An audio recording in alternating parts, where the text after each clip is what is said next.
Teman-teman, kita ketemu lagi di minggu yang ke-6 dan video ini merupakan video lanjutan dari video sebelumnya.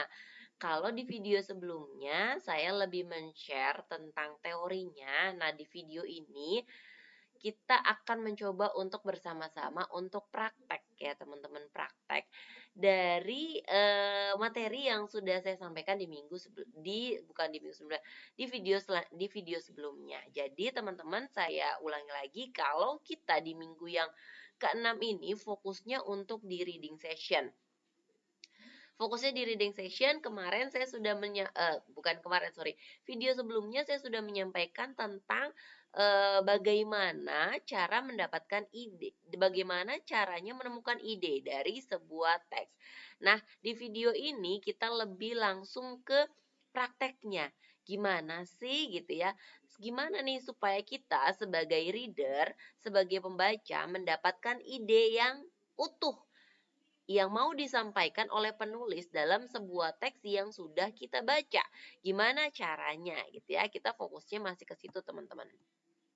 Nah, seperti yang saya sampaikan sebelumnya, yang pertama jelas kita harus membaca dan membaca gitu ya. Kita harus membaca supaya di dalam otak kita ini sudah ada knowledge tentang si teks tersebut. Setelah itu kita mencari kata yang sulit dari si teks tersebut, dan ada yang bagian selanjutnya ada get information, yang kalau yang kemarin saya bilang kita mix and match nih teman-teman. Jadi kemarin sudah saya sampaikan, ketika teman-teman membaca sebuah teks, tolong jangan diartikan teks itu berdasarkan satu persatu kata per katanya, karena nanti teman-teman akan sangat-sangat kesulitan dalam mendapatkan keseluruhan idenya. Tapi ketika teman-teman mengambil informasi informasi ini dalam bentuk ini teks apa, teks ini dalam bidang apa. Nah, kalau ada informasi tambahan itu sudah jelas gitu ya, nanti teman-teman akan bisa menggabungkan nih, bisa mix and match dengan si teks tersebut gitu. Karena teman-teman, ketika kita mengartikan satu persatu gitu ya, katanya nanti tidak akan sesuai dengan si teks tersebut. Oke, kita lanjut ke sini ya teman-teman.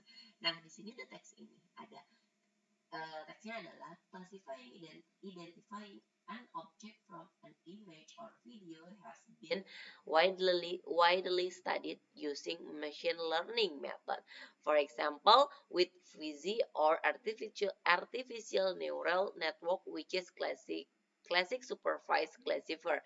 However, there is an unsolved problem wherein complex remote sensing data does not always apply the Gaussian distribution assumed by machine learning. Nanti teman-teman bisa baca lagi ya. Ini pun sebenarnya teks ini sudah disampaikan di video sebelumnya. Nah, kemudian PR nih, kita udah baca. Setelah kita baca, kita cari kata-kata yang sulit. Ini sudah saya bold merah. Ini misalnya ya teman-teman, ini misalnya teman-teman menemukan 5 kata yang sulit dari si teks tersebut. Ada unsolved, ada require, ada capabilities, ada increasing, ada accuracy gitu ya. Nah, kemudian teman-teman bisa mencoba cek di kamus nih, boleh banget teman-teman cek di kamus.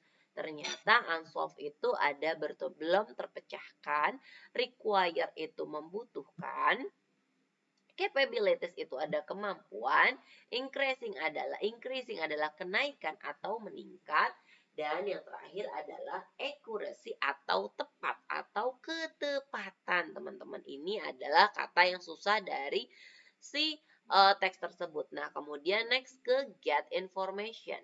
Apa sih informasi yang kita dapat teman-teman dari si teks ini gitu ya. Nah, ini mungkin kalau orang yang baru baca ini gitu ya, agak bingung nih dengan kata-kata. Kenapa ada machine learning? Kenapa ada fuzzy or artificial neural? Kenapa ada dataset di sini gitu ya? Mungkin teman-teman akan berpikir kenapa gitu ya? Kenapa ada si kata-kata tersebut? Nah, ini harusnya akan berpikir, ini istilah apa ya? Bahasa dari mana ya? Nah, kalau teman-teman sebagai IT students, pastinya ini sudah tidak asing lagi. Ini ada kata fuzi, ada artificial neural, ada machine learning, ada dataset. Ini adalah gitu ya, teks yang berhubungan dengan IT, teks yang berhubungan dengan informatik teknologi, terutama di bagian machine learning gitu ya. Jadi teks ini teman-teman ya, ini tentang si machine learning teman-teman ya. Loh kok Miss Riri cepet banget sih? Karena kalau saya kan bisa dibilang ini bukan teks yang baru banget saya baca ya, jadi saya bisa cepat menyimpulkan. Jadi intinya teman-teman sebelum menyimpulkan itu teman-teman akan sangat terbantukan dengan kata-kata sulit yang tadi teman-teman sudah terjemahkan tadi, dan teman-teman cari ini istilah-istilahnya supaya teman-teman bisa menemukan. Kalau misalnya teman-teman ada teks kedokteran kan pasti di situ ada kata-kata yang berhubungan dengan kedokteran juga ya, misalnya flu gitu kan misalnya ya, doctors, nurse gitu ya. Nah kalau ini teks IT banget nih gitu ya ini. Nah setelah teman-teman menemukan, mengumpulkan semua data-data itu, teman-teman boleh nih teman-teman baca lagi. Teman-teman baca lagi terus apa ya kira-kira ya? Tapi kok kayaknya di sini banyak bahasan machine learning gitu ya. Nah, kalau udah gitu nanti akan pada satu kesimpulan teman-teman sebenarnya teks itu ya, teks yang tadi teman-teman baca itu sebenarnya akan menjelaskan gitu ya. Sebenarnya dia menjelaskan secara singkat apa itu machine learning. Ini sebenarnya teman-teman akan sangat terlihat dari kata ini teman-teman. Nih, classify, identify an object from machine image using machine learning method. Dari situ sebenarnya sudah kelihatan. Atau ini bisa dibilang sebuah paragraf yang idenya itu ada di atas, ada di awal paragraf teman-teman. Sudah kelihatan dari sini. Jadi sebenarnya teks ini adalah menjelaskan secara simpel apa sih machine learning itu.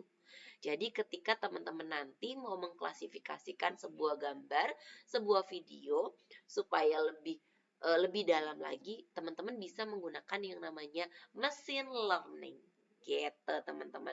Nah kemudian saya langsung kasih tugas ya untuk minggu ini. Tugas untuk minggu ini saya sudah memberikan memberikan dua jurnal ya. Saya sudah memberikan teman-teman dua jurnal. Silahkan teman-teman pilih dari dua jurnal tersebut. Teman-teman mau pilih yang mana boleh. Teman-teman, saya hanya meminta teman-teman mengambil satu paragraf saja. Ingat teman-teman, saya hanya minta teman-teman untuk mengambil satu paragraf saja dari jurnal tersebut. Satu ya, cuma satu. Ambil satu paragraf dari jurnal tersebut, kemudian teman-teman di dalam satu paragraf itu cari ada noun-nya berapa, kemudian disebutkan ya, ada noun-nya berapa, ada verb-nya berapa, ada adjektifnya berapa, ada adverb-nya berapa. Disebutkan dan dituliskan ya, dituliskan ya, itu yang pertama. Terus yang kedua, cari kata yang susahnya dari paragraf itu. Yang ketiga, silahkan teman-teman berarti idenya atau pokok pikiran dari paragraf tersebut itu apa ya. Jadi tugasnya teman-teman pilih dari dua jurnal itu satu paragraf saja. Pilih satu paragraf, setelah itu teman-teman tentukan mana noun, mana verb, mana adjektif, mana adverb ya. Nggak usah banyak-banyak deh, 3 aja. Coba cari 3 saja. Kalau tidak ada ya udah, coba cari 3 noun, 3 verb, 3 adjektif, dan 3 adverb. Cari 3 aja, nggak usah banyak-banyak. Setelah itu, cari kata yang susah. Kata yang susahnya silahkan diartikan ke dalam bahasa Indonesia. Kemudian yang terakhir, apa idenya ya. Silahkan teman-teman kerjakan tugasnya untuk minggu ini ya. Kemudian dikumpulkan di link Google Drive per kelas ya, dikumpulkan di link Google Drive per kelas, paling lambat dikumpulkan di hari Rabu depan jam 5 sore. Oke, ya. Itu teman-teman tugasnya. Oke, selesai video video kali ini. Kita ketemu lagi di video selanjutnya. Assalamualaikum warahmatullahi wabarakatuh.